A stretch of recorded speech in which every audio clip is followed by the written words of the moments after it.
Hello, BookTube. Hello, friends. Welcome to Lizziefaye Loves Books. I'm Elizabeth, and it is the 10th of September today. And so, before we get any farther into the month of September, I want to wrap up August and share with you what I read during the month of August. I had a really good reading month. I finished a total of 34 books.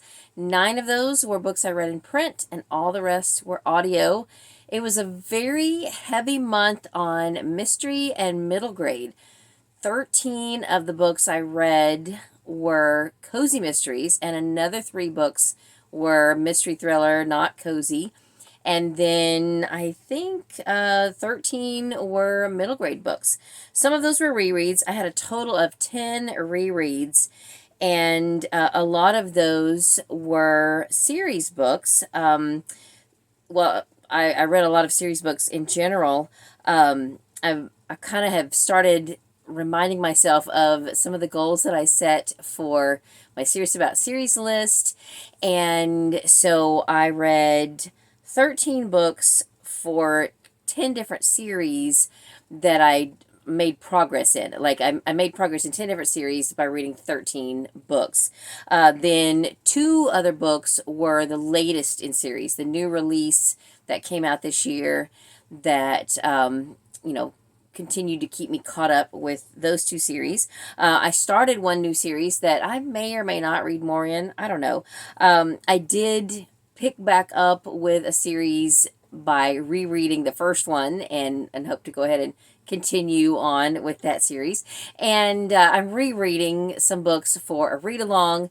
And then I reread some books, I listened to them on audio from my shelf because I think I want to unhaul them, and I thought it would be fun to go ahead and just reread those. And those were middle grade books. In fact, I read 3 series in their entirety.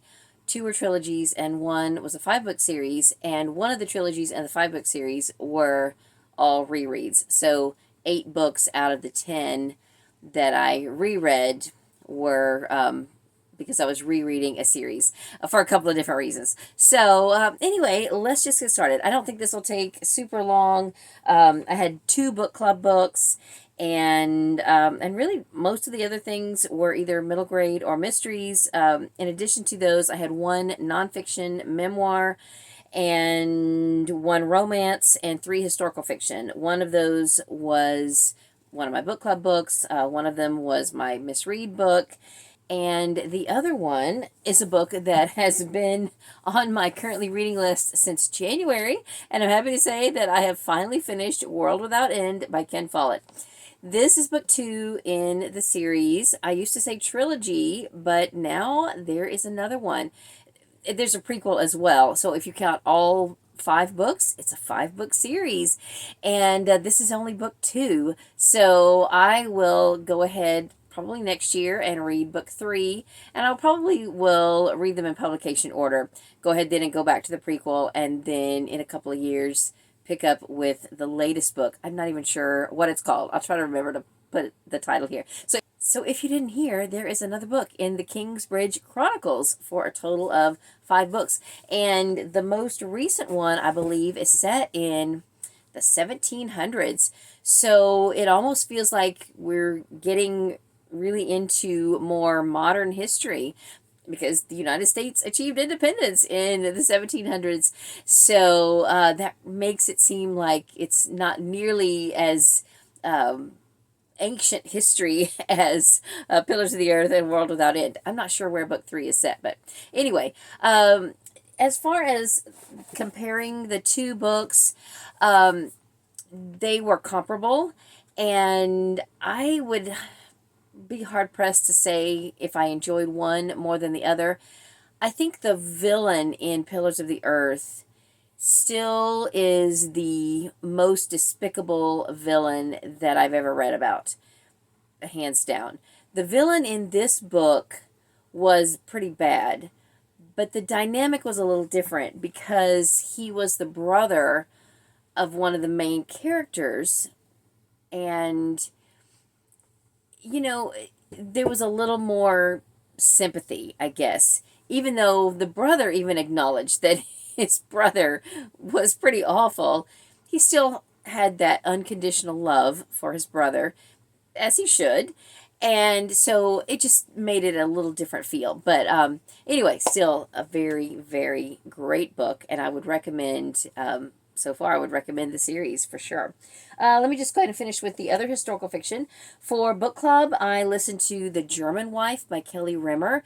This is set in two time frames, both historical. One is before kind of coming into the Second World War, and then one is 1950, the space race, or I guess it's the 1950s, I'm not sure exactly the year, but the same characters are shown in both timelines, and I thought it was very good.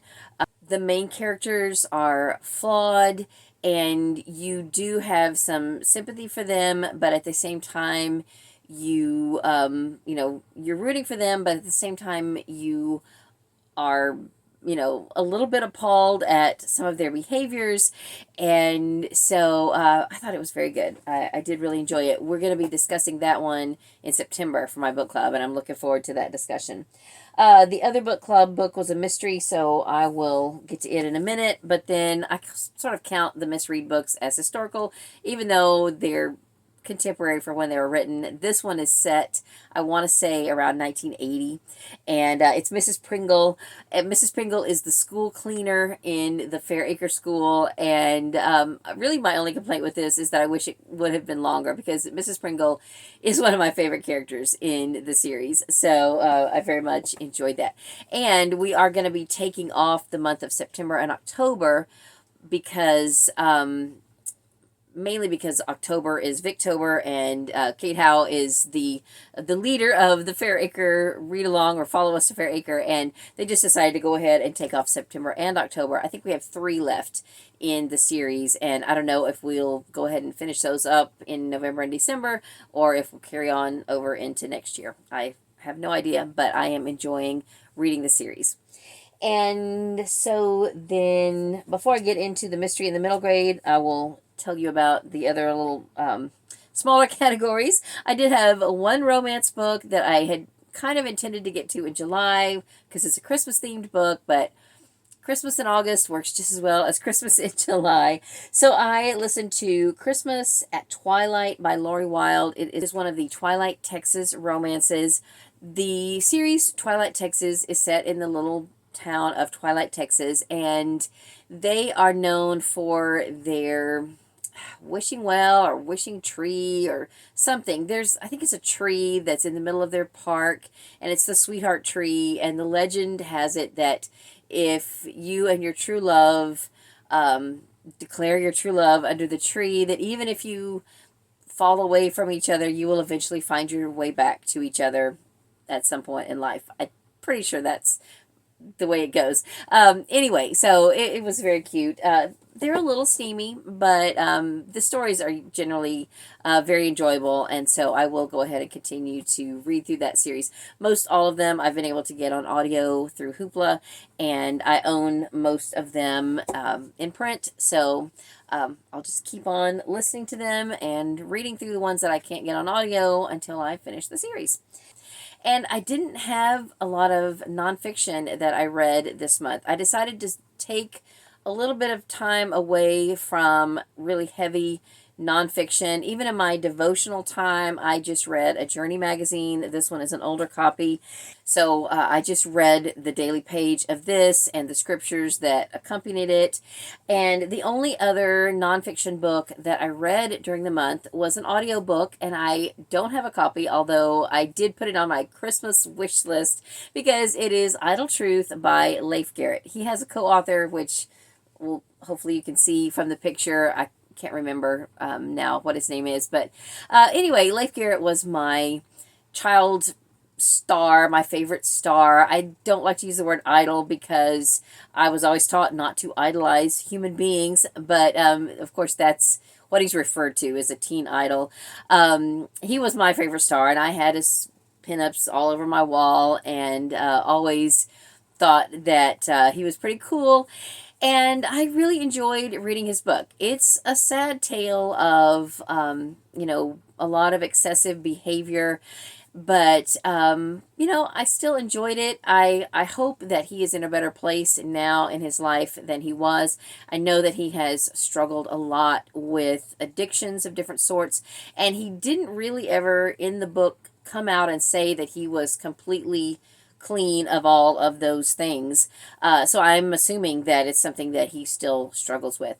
But I did enjoy the book, and I would love to have my own copy of it. So I did let my daughter know. I said, hey, if you're wondering what to get me for Christmas, this is a book that I would like to own. So, we'll see if she comes through with that. She's pretty good about buying me books for gift giving occasions if I let her know the specific books that I'm looking for. So, I think we're down to mysteries and middle grade. So let's do the middle grade next. The rereads that I did, one series was The Herdmans. This is the best Christmas pageant ever. I found this really cool, old, maybe first edition hardcover copy. I also own book 2, The Best School Year Ever. And then from the library, I checked out The Best Halloween Ever, just so that I could have all 3 of them in my hand. But the reason that I reread these or re-listened to these is because a local theater group is doing a production of The Best Christmas Pageant Ever. And I decided I would audition. So there's actually a few older women parts, but the director is a friend of mine, and she said, you know what I really need is someone to teach the music to the kids and to play the piano for the show. And I was like, oh my goodness, the piano is not my strong point, but if that's what you really need, then sure, I'll do it. I'm still questioning my judgment about whether I should have agreed to play the piano because I'm not the greatest, but I've already started practicing, and our first read through is tonight. And she said she might also give me some ad lib lines. So my role in the show, I'm going to be listed as part of the cast, and it's going to say music director. I don't know. We'll see. I haven't done theater in so long. And I told her, I was like, you don't need to give me any lines. It's fine. I will just, happily teach the music and hopefully be able to get through the piano playing of it all. But, while I was listening to this, I went ahead and just listened to these as well because I adore this series. If you've never read it, it's by Barbara Robinson, and the series is called The Herdmans. It's about a group of children who are a handful, let's just say. We'll leave it at that. Then the other series that I reread, I listened to these on audio. This is the Spiderwick Chronicles by Holly Black and Tony DiTerlizzi. The first one is The Field Guide. This is a little fantasy series about fairies and other types of little magical creatures. Book 2, The Seeing Stone.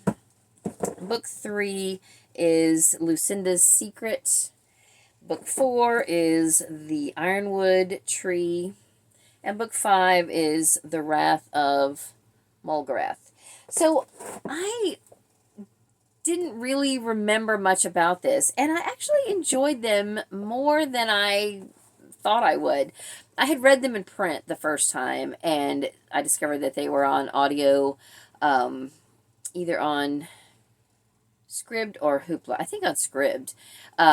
So I listened to these again on Scribd, and then Scribd also had book 1 of the spin-off series, which is called Beyond the Spiderwick Chronicles. Book 1 of the spin-off series is called The Nixie Song. So I listened to that. Then I was out of Scribd books because I listened to these the last couple of days of the month. So I am out of Scribd borrows of anything that I really want to listen to until the end of October, but it's okay. Then I had to read the last 2, books 2 and 3 in print. I got these from the library, but I did manage to get book 2 fully read. It's called A Giant Problem. I got it read on the last day of the month. I started reading The Worm King, and then I kind of had to do my little legalism trick where I turned through the rest of the book and then come back on day 1 of September and read it again thoroughly. But I flipped through it, skimmed through it enough that I'm okay with counting it for August. So anyway, this second series was actually really good. I thought it might have even been a little better, more enjoyable than the first series. Sorry, I'm not holding my books up high enough. Sorry about that.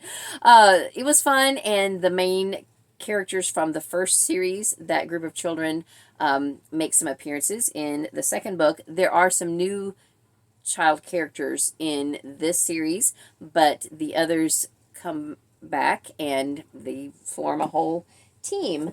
So it was very enjoyable. And then the other two middle grade books that I listened to are Sunshine State books for the current school year. I sort of gave up on my goal of reading and listening to all the Sunshine State books in each school year. Now that I don't have to read them in order to volunteer with the school librarian, my daughter's middle school librarian, when my daughter was in middle school, used to do a book bowl, and there was a lot of activities surrounding that, and so I would read all the books to help her with that activity. She's retired, and there's just not a big push for me to read them, and I have so many other things to read that I picked up a couple from the bookmobile that I thought looked interesting, and I read them, and I'm probably just going to let that be that, and I doubt I will read any more unless they just jump out at me. So the first one I read is by Gordon Corman. We've been mentioning Gordon Corman a little bit on either Sarah's channel or Tiffany's channel, and so this is, I guess, his latest book. It's called Linked, and it is contemporary, but in the book they are teaching the kids about all of the people who died in the Holocaust. And in order to remember them and to really bring home the message of how many people that is, this group of kids embark on the project of making a chain where that each link represents one of the people who was killed in the Holocaust. And there's a lot of stuff that goes on. The book itself deals with racism and hate crimes and just all of those related topics and things like that. And I thought it was very good. I did really enjoy it. And then the other book is called 96 Miles. It's by J.L. Esplin. And this is a kind of a futuristic dystopian about a blackout. And the electricity has gone out in one part of the country. And it has been out for many, many days. And so they're running out of things, and these two boys are brothers. I think their mom has died, and their dad, he works some kind of job where he travels a lot. So he is gone when this happens, but they are survivalists, so they had a lot of stuff stored. They were prepared, but a lot of people know that they were prepared, and so no sooner did this happen than they were robbed. So it's their survival story, and I thought it was very good. Okay, so let's get into the mysteries. I had 3 books that were not cozy, so let me start with those, and then we'll get into the cozy mysteries. So for my mystery book club, we read Daisy Darker by Alice Feeney. This was kind of mind-blowing, and it is kind of a retelling, sort of And Then There Were None by Agatha Christie, which I think is also mind-blowing. So if you like that book, you, I think, would enjoy this one. And I would recommend it. It was really good. And then I started a series that I don't know if I will continue or not, but I mentioned this in my book haul. My husband's been reading the Dirk Pitt series by Clive Cussler. So since our library doesn't have book 1 of that series, Pacific Vortex, we bought it on eBay. So I thought I would read it too, and I thought it was very enjoyable. I might go back and read more of them, but I don't know. It was good, but it is what I would kind of consider falling into that genre of dad books. So I'm not really the demographic for this type of book, but still, it was pretty good. And another series I'm not really in the demographic for that I am hooked on, though, is the Jack Reacher series by Lee Child. This one, I believe, is number 4, and I have already read number 5. I started number 5 on September 1st or 2nd, and I already finished it a couple of days ago, and I read it in print. I mean, I could not put it down. This one I did listen to on audio. It's called Running Blind, and I'm just completely hooked on the series. So, very good. And the one thing I will say about it, it is pretty gritty as far as the violence and everything, but there's really not a lot of foul language. The foul language does not jump out at me like most of the time foul language does.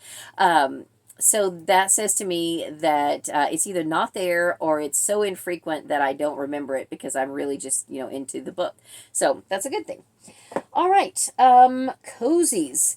So I had one buddy read this past month. I read book 3 in the Appleseed Creek Mysteries by Amanda Flower, A Plain Disappearance. A buddy read this with Donna from Studio in the Library. This is book 3 in a 4-book series by Amanda Flower, and I did not realize until this month that this series is actually labeled Christian fiction.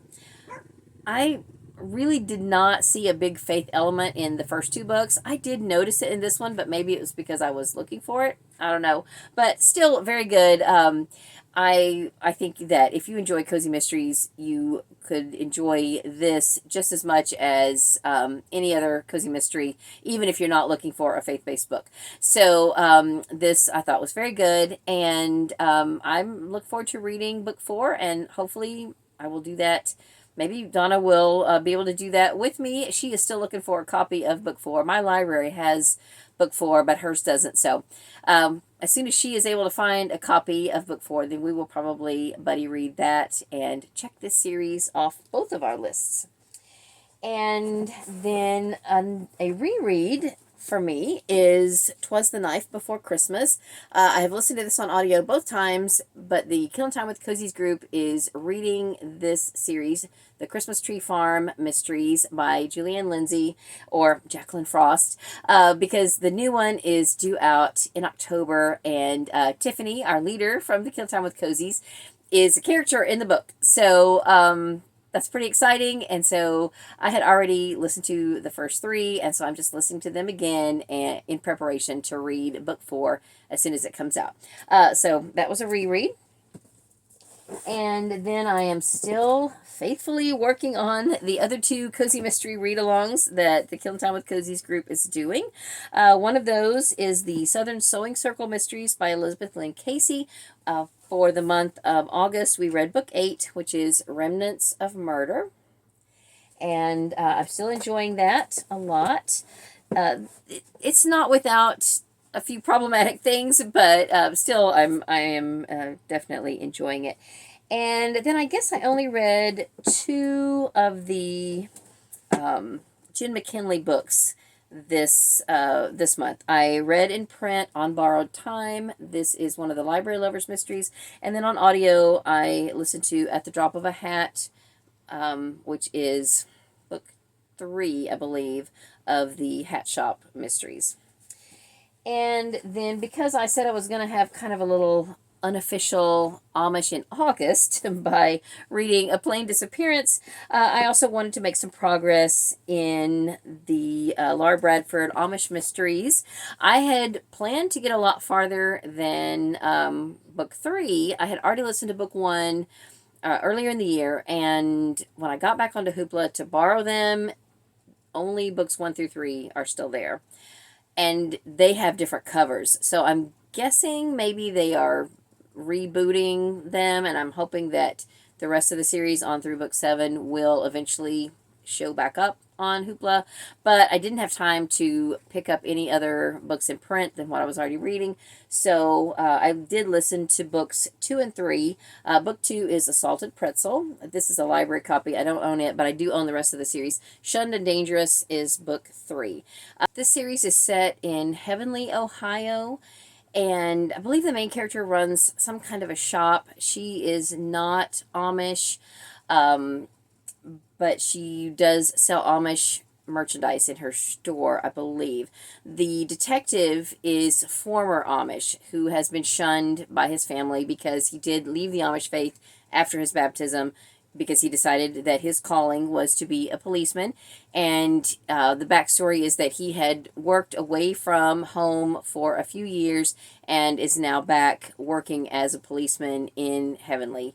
So they have started up a friendship. I don't know if they're dating at this point, but it does happen a lot in cozy mysteries where the amateur sleuth ends up dating the law enforcement, and I think that's probably the case here. Anyway, very enjoyable. Actually, now that I think about it, there's kind of a little bit of a love triangle going on, but one of those is definitely nipped in the bud in one of these books. So anyway, it's not one of those long ongoing love triangles that, like a series that will remain unmentioned at this moment. Then I did have two series that I caught up with. The most recent book was published this year, and I am still now caught up with those series. One of them was also an Amish-themed book by Amanda Flower, and it is the most recent book in the Amish Candy Shop Mysteries. The series is about a woman whose grandmother is Amish, and she has come to the town to work with her grandmother in the candy shop. And also she has a TV show that, she does. She has to go back and forth to New York to film this TV show that has to do with candy making. It's a really fun series. In fact, a lot of you watching this have probably already read at least one or more of these books, and this is the most recent one, and I did really enjoy it. And then this one I don't have a physical copy of, but it is the most recent book in the Cat in the Stacks Mysteries by Miranda James. It's called Hiss Me Deadly. And I didn't enjoy this one as much as I have some of the earlier books in the series. I feel like that as the series progresses, the modern social agenda is kind of coming more in the forefront rather than just an enjoyable cozy mystery. And I don't want to get into the politics of any of it, but I just continue to feel like the author's social agenda is being preached a little bit in the book, and that's not why I read cozies. So anyway, it wasn't bad, but not as enjoyable for me personally as some of the other books in the series. Then I also read an ebook on my new Kindle that I got for Christmas last year and had yet to read an actual book on it. This is just the cover of it, but anyway, my family got me this last year for Christmas, and I picked it up because I wanted to read book 2 in the Cruise Ship Mysteries by Hope Callahan. I ended up rereading book 1, and I haven't yet gotten to book 2, but book 1 that I read is called Starboard Secrets, and it is about a woman who's about 60-ish who decides that she needs a fresh start in life. Her husband has left her. She takes a job as an assistant cruise director on a cruise ship, and I believe that she has taken cruises before, so she wasn't completely new to cruising, but she takes a job as an assistant cruise director, and she no sooner boards the ship than there is a dead body. Another crew or staff member has been killed, and so she immediately jumps into helping to solve the mystery because her husband had been a private detective, her husband who had left her. And she had a little bit of that bug to, practice some of the skills that she had learned from her husband, and so she decided to try and solve the mystery. She does sort of enlist the help of another crew member who I think is going to be kind of her sidekick as we go along through the series, but book 2 is called Portside Peril, and I would like to get to that one maybe in September. We shall see. I believe it's a 10-book series, 10 or 12 books, and I think I have most of them on my Kindle. And I want to keep reading that series. I really do like it. It is lightly faith-based, and I have several books by Hope Callahan. She's got several different series. So this one is the one that's near and dear to my heart because I worked on the cruise staff as a youth counselor in my younger days, in my 20s, in my mid-20s, and I can identify with Millie in what she's doing. And I've noticed a couple of little things that I think, ooh, I don't think it would be exactly like that. It wouldn't be set up exactly like that on the ship, but every cruise line is different. So perhaps the research that Hope Callahan did is a little different than the cruise line that I worked on, and that's, entirely possible. But anyway, I could just, I enjoy the series because I've kind of been there, done that, and it was a lot of fun. It was stressful, but there were some fun times too. Okay, and I never had to solve a murder on board a cruise ship either. So that, that's a fly in the ointment, as they say. So the last three are books 2, 3, and 4 in the Seaside Cafe Mysteries by Bree Baker, who was also Julie and Lindsay. Book 2 is No Good Tea Goes Unpunished. I counted this for my in book for the ABC Challenge for the Killing Time with Cozies group. And then I'm not sure which one is next. I think it's this one. Book 3, Tide and Punishment.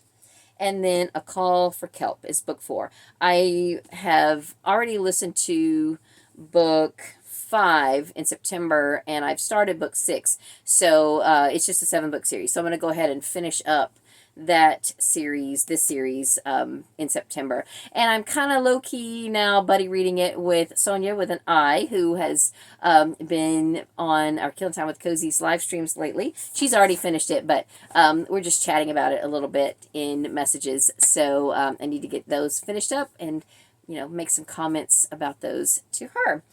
So that is everything, I think, that I read in the month of August, with the exception of a couple of books that I carried over into September, and those are some Bible story, kid devotional type books that I'm reading with my daughter Emily. And I'll show you those next month. So that's all for this video. Thank you so much for watching. I hope you're having a great day. Read a good book, and God bless you.